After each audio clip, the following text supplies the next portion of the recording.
Welcome everybody, and thank you very much for the invitation. It's a great pleasure being with you here today and listening to the presentation from Tom. I think I will largely echo things that he has been saying already, but later on also, of course, to listen to the discussions that you will be having. I will come to the scientific and the research and development towards the end of my presentation, but maybe to start with, there are a couple of things that I want to echo really from what Tom was saying. Namely, when we started the Common Agricultural Policy some 60 years ago, I think we've been doing exactly what Tom has been saying for the agricultural ministries of countries, looking at the farmers, looking at the food supply. And you all know that in these times we have been pretty successful doing that with all the milk lakes and the butter mountains that were piling up in the 70s and the 80s. So it was indeed a very traditional approach. And since the 80s, we basically taken it for granted that food is there in abundance, at least in Europe, and that the actual focus was more on supporting the income of the farmers in a world which was increasingly moving towards market orientation of the sector, something that after the Second World War obviously was not that evident. Now that has changed, and interestingly enough, it has changed before the COVID crisis and also before the Russian war on Ukraine. And so far, as the Commission's agenda has been changing with the taking of office of the Commission of Mrs. von der Leyen, and her announcement of the Green Deal.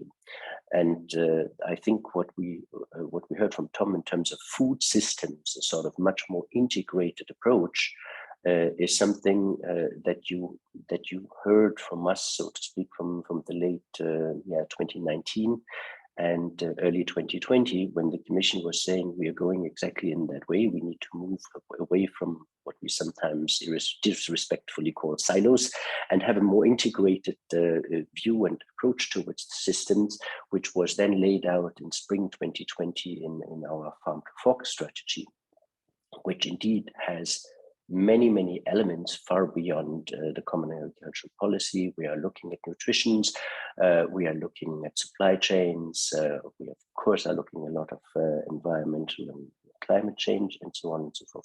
You know that strategy all very well, so I will not deal with that too much. Now, coming to my presentation now is what has happened ever since, because the strategy was indeed announced when COVID was already there, but at the same time, I think what we have now is hardly, or is not comparable with what we were facing 2 years ago. So if we can turn the page, so to speak, into the first slide. There was something which is probably something which is unique of the European Union, namely the fact that when the COVID crisis came in, our member states took control of certain policy decisions and of course wanted to protect the public health in their own constituency. So there were restrictions on movement, as we all know, which also impacted on the food systems and the food supply chains. And we took actions there with not the solidarity lanes as a core, but with the green lanes 2 years ago, in order to make sure that there would be no food crisis on top of the public health crisis which we were facing. And we needed to make sure that the internal market, which has been serving us so well in terms of food supply over the last decades, continue to work properly and smoothly. And I think that after a couple of hiccups in the first weeks, we managed to do that, and it also allowed us through the Common Agricultural Policy to react quickly to any challenges which were coming. So by and large, it was a good thing. In the sense that we managed really to avoid any types of food crisis on top of the public health crisis that we were facing. At the same time, we saw that we were not fully prepared for such type of events, and that we needed to step up a couple of things that you see here on the slides, in particular the coordination between the public authorities, and the recognition of something that, of course, everybody knew, but at the same time, nobody is really factoring that in on our day-to-day business, namely that all the value chains are are really very, very interdependent. And that if one little bit and piece of the chain breaks down, it immediately has knock-on effect on many, many other things. Okay, we can then go to the next slides. Now, leaving COVID a little bit behind what and taking, or also for the moment, putting aside the war against Ukraine, what were the risks to food security that we've been seeing, and which, at least in part, we try to answer with the food farm to fork strategy. Obviously, climate change, that is very, very clear. We saw that also this summer, where you have extreme weather events, but also other things like of a geopolitical nature. And I think we need to broaden our perspective and not only focus exclusively on Russia, but also look at what happens in other parts of the world in response to COVID, or in response now to the war against Ukraine. That big players in the market, like India, like China, and so on and so forth, take their own political decisions, which have a knock-on effect on a global scales. And here again, we see the dependencies and the intervulnerabilities. I mean, the European Union, as we always saying, we are largely self-sufficient when it comes to food supply as such. But at the same time, we do see that we are dependent on some commodities which are imported, and in particular, some of the imports, like the fertilizers that we have already heard, and some raw materials for the fertilizers, particularly, of course, gas. And if there are disruptions there, these dependencies are being seen very, very quickly. Okay, if we then go to the next slide. I think this was something that Tom mentioned already. The current situation which we are in and the surging food prices is not something which we could exclusively, so to speak, attribute to the war against Ukraine, but we already had it before. And some of this is linked to COVID, or has been linked to COVID, like, for example, the increase in freight costs, where there were problems in the past, the increasing oil and gas prices were there. And we also see that the surge in the fertilizer prices was not something which was actually triggered solely due to the war against Ukraine, but it also already happened in 2021. So we see there are things which were happening already before we had the war. So you can attribute a lot to it, but not everything to it. Now, then what we did see when the war started, we had immediate consequences, and some of this was, of course, if we can turn on to the next slides, some of this, of course, may be attributed also to speculations that you had on the market, but some of this was obviously a reaction that certain things will be short, and that is certain raw materials from Ukraine, certain commodities from Ukraine, but also, of course, the imports that we used to have from Russia before the war started. Now, on the logistical side, and I think this is once again one of the things that I mentioned in the previous slide, freight cost logistics are very, very important. And you know that when the Black Sea ports were blocked, it basically came to a standstill of all the exports from Ukraine that has been feeding not the entire world, but large parts of the world in the past. And we will come back to see that we needed to find ways of finding alternatives to those logistics and to the export possibilities, but this was really far from certain. And then we are seeing also something about the lack of workers here on the slides for a couple of times. And I do recall when the war started that I was in contact, in a discussion with one of the regional ministers, agriculture ministers from Germany, and she was basically telling me, you know, when we are talking about lack of workers, yes, we are thinking about the people who are normally harvesting the fields, who are working on the farms, and particularly in Ukraine, where you have very large entities. So it's not the normal small family farm of a couple of hundred hectares. It's farms with thousands and tens of thousands of hectares. And of course, they need to have workforce.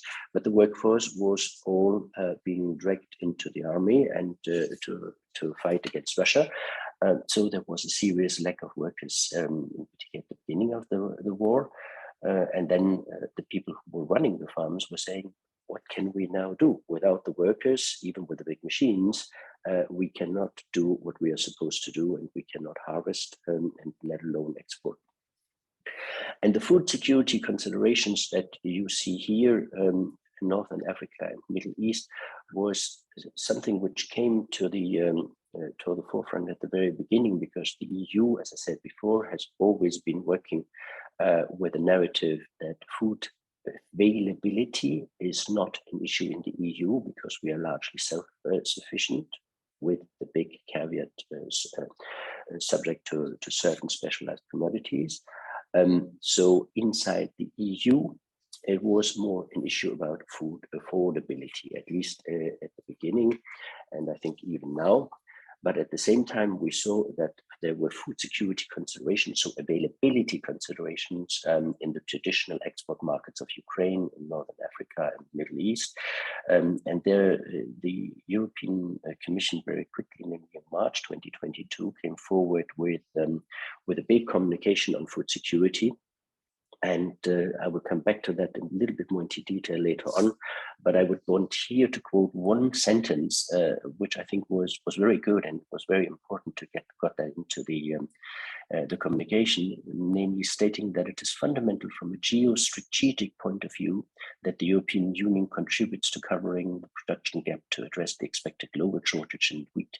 The EU is not only a major net exporter of wheat, but the one with the highest yields globally. So we saw that we are also very productive, very efficient, and we gave that commitment that we would try to do our best in order to basically fill, at least in part, the gap that the Ukrainian exports have left on the world market to step in, because we thought we cannot and we should not leave that to other global players, of course, in particular to Russia.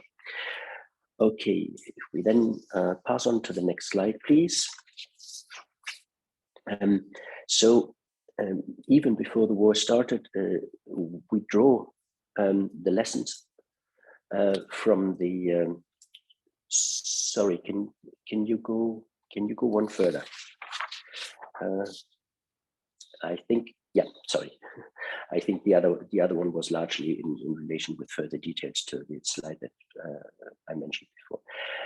So even before the war started, we tried to draw the lessons from the COVID crisis by stepping up our preparedness in case food security would become an issue, and that had led to something which was not as prominently received as the communication from March this year, which I mentioned, but there was a contingency plan that we set up for food supply and food security, which you have around here, which is working around collaboration of all the public and private parties that are part of the food supply chain, a better coordination. I think I already mentioned that before. Complementarity, we needed to step up information, so both on the monitoring side and on the communication side, particularly inside the EU, because there are multi players and we are not a central state. We are a community of several states, so we really needed to get the information from the member states. We also need to get the information from the operators, and since the agricultural sector in Europe is very diverse, you really need to put a lot of effort in order to get the right information at the right moment of time in order to react accordingly. And there was one thing which became very prominent after the COVID crisis, or through the COVID crisis, namely the free circulation of goods and people. People in the sense that, for example, you need to have people, you need to have drivers to drive the trucks around Europe, but also the free circulation of goods, because there was this natural tendency, at least in some of our member states, to restrict access to essential goods, be it food or be it in these cases certain healthcare products, later on vaccines, and saying we need to make sure that our population is served first. And we at the EU level made it very clear that we think that the internal market and the free circulation of the goods and the people with it is the greatest asset in order to ensure food security at all times, to get the system stable. And I think our member states, after some initial hiccups, got that message as well, and then fell in line, and we could make sure that throughout the last 2 years, the internal market was working properly. At the same time, and that brings us to the next slide, please, we created something with a very difficult title. I do agree that the European Food Security Crisis Preparedness and Response Mechanism, where we are bringing together, and I think that is the big issue, the big novelty, not only the experts from the member states, but also experts from third countries and stakeholders. Inside the governance, as I would call it, of the European Commission, there has always been a tendency to treat the public authorities, the experts from the member states separately with the stakeholders. And here we really are integrating everybody is around the table to see what is going on and to warn us as early as possible if we see that things are coming up. I mean, once again, information exchange, communication is absolutely key here. And then if we do see that there are issues, we see what could be the responses. And we should also then be seeing who would have to deal with these responses, because particularly inside the European Union, you know that our powers are laid down in the founding treaties.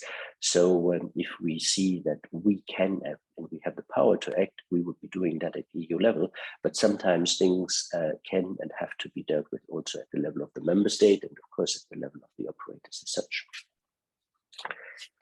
Okay, if we then go to the next one, the next slide, and that brings us back to the communication from March on food security, which here you get the impression that it is built on 2 legs, but it is actually built on 3 legs.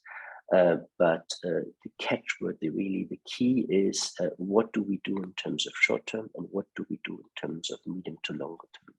So the 3 legs that I mentioned was in the communication, we took note of what the situation in Ukraine is, but also what that means for the world markets. Obviously, we have a moral obligation and we have all interest in order to assist in helping Ukraine as such. And there have been support programs for Ukraine in order to ensure that the people in Ukraine have access to food, in order to ensure that Ukraine can continue to run its farming business, its agriculture sector as good as it used to be. So that is really inside Ukraine. And then we did a couple of things that you probably know very well. We tried to build up or to establish alternative export possibilities through the so-called solidarity lane. So this is essentially land transport. It is suboptimal. It will never be as efficient as sea transport by the Black Sea ports, but it was the only possibility that we have. And that was something, of course, helping the Ukraine to continue exporting its products. And at the same time, we lifted all type of restrictions in terms of tariffs or quotas and so on and so forth in our bilateral trade with Ukraine as such. And then we said, but we also need to do something to support our farmers. As I said before, the single market, a well-functioning single market, is one of the biggest assets that we have. But the farmers were suffering due to higher inflation, as we all are suffering, but also due to the rocketing prices, in particular for fertilizers, pesticides, and what have you. So we went in there with a couple of monetary financial support packages. There were 500 million which we took out from the EU budget in order to support the EU farming system. We eased the controls on national money, on state aids through a dedicated temporary framework. There was one temporary framework already in response to the COVID crisis, and we have now set up a new temporary framework which will allow the member states to come in when they feel with their national money.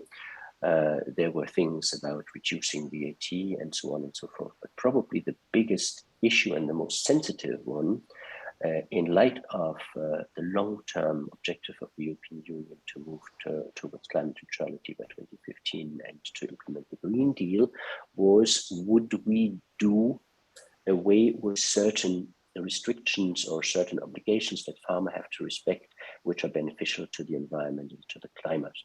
Now, what you see here under the word EFA, it's the ecological focus areas that we had in 2022, which were, as I said, obligations that farmers had to respect, and where we provided for derogation basically with a view of freeing further production capacity from the farmers to increase their overall production, and therefore to increase the potential from the EU, not only to feed our own population, but also to export and to fill some of the gaps that the Ukraine export have left. And then we saw relatively quickly, in a couple of months, that the crisis would not go away in 2022. So over the summer, we took a very heavy decision. It was not an easy decision at all, for the next year, so 2023, to allow certain derogation from what in our acronyms are called GAIACs, Good Agricultural and Environmental Commitments. And these numbers here that you see there, 7 and 8, are in essence about crop diversification and crop rotation on the one hand, and land which has to be set aside, which has to be left fallow in order to improve biodiversity. Those are two standards that all the European farmers who are participating in the common agricultural policy have to respect. As I said, over the summer, we then took the decision for next year to provide a targeted and limited derogation from these in order to produce the production potential. Now we put on a couple of strings to it, which in essence should give an incentive to the farmers not to focus on the production of feed, but actually to focus on the production of food, so for human consumption. But the main message was to the farmers: we give you a 1-year derogation on the side of the Commission. Please use it and boost the production potential of the European Union in the next harvesting year. Now, at the same time, and that I think was very clear, and that's the third leg, the communication acknowledged that the long-term challenges that we have in terms of building sustainable and resilient food system don't go away. On the contrary, I think the war makes it evident that many of the things that we have laid out in the Green Deal and the Farm to Fork and Biodiversity Strategy are more urgent than ever. Therefore, we said we need to keep on track. We need to continue our road towards building these long-term sustainable and resilient food systems, reducing fertilizers, including reducing the dependence on fertilizers, reducing the use of pesticides and what have you. And one of the big mechanisms for doing so is the reformed Common Agricultural Policy, which we negotiated in 2021.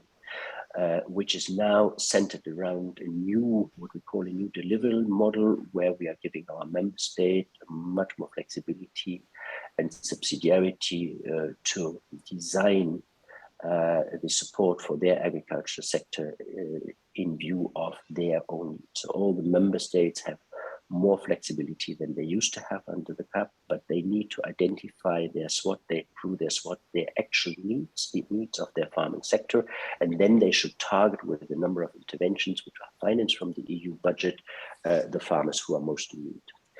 Okay, if we then can go on for the last slides that I added, because I think the time is coming slowly to the end, if I see this correctly.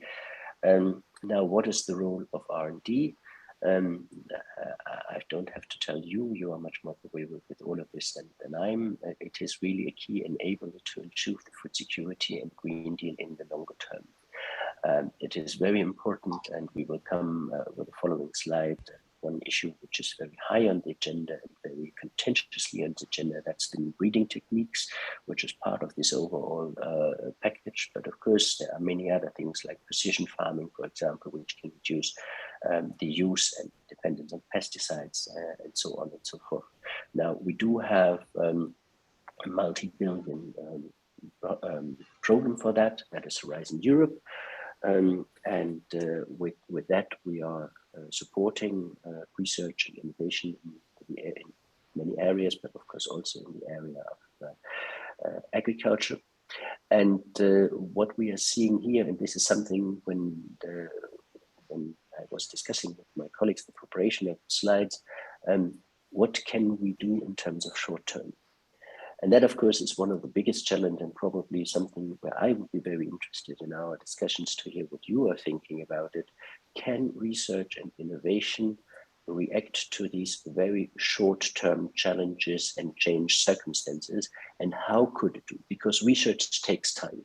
And I think we are all acknowledging this, and we have to live with that. So you cannot turn a program like Horizon Europe around in a matter of a couple of weeks, and they say we used to have priorities A, B, and C, and now in view of the war against Ukraine, we are having priorities D, A, E, and F. That is not the way how it is working, and I think it would greatly also impact on the availability and the willingness of the research community to actually participate in such programs if they see that there is a lack of predictability and a lack of planning stability in the way how this is done. So it is actually more a medium to longer term instrument that we are having there, but all the more it is important that we would anticipate some of the challenges that we will be facing in the future.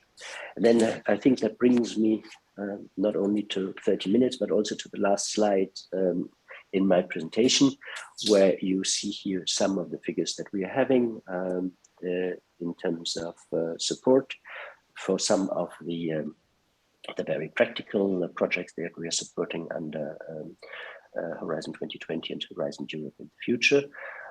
And one of the things that I already mentioned before, which is probably the most contentious one at the moment between now and the beginning of next year, that's the new breeding techniques, where the European Court of Justice a couple of years ago has handed down a judgment saying that the new breeding techniques or the products which are the result of new breeding techniques actually qualify under our GMO directive as GMOs, and therefore are subject to a very, very heavy authorization and approval process.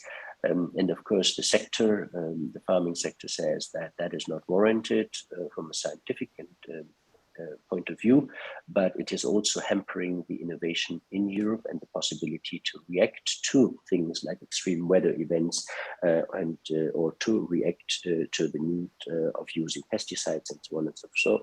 So there was a lot of pressure there for the EU to ease the overall approval of these techniques and to provide for a lighter framework. Nobody's talking about complete liberalization in the sense that there would be no framework whatsoever, but the discussion that we are currently having is about finding a framework which is more flexible, which is a little bit more liberal, and which allows these breeding techniques to be developed and to play their roles in facing the challenges of the future, while at the same time making sure that the basic principles of precautionary principles of making sure that what we are producing is not only secure but also safe, that these are fully honored also in this particular area.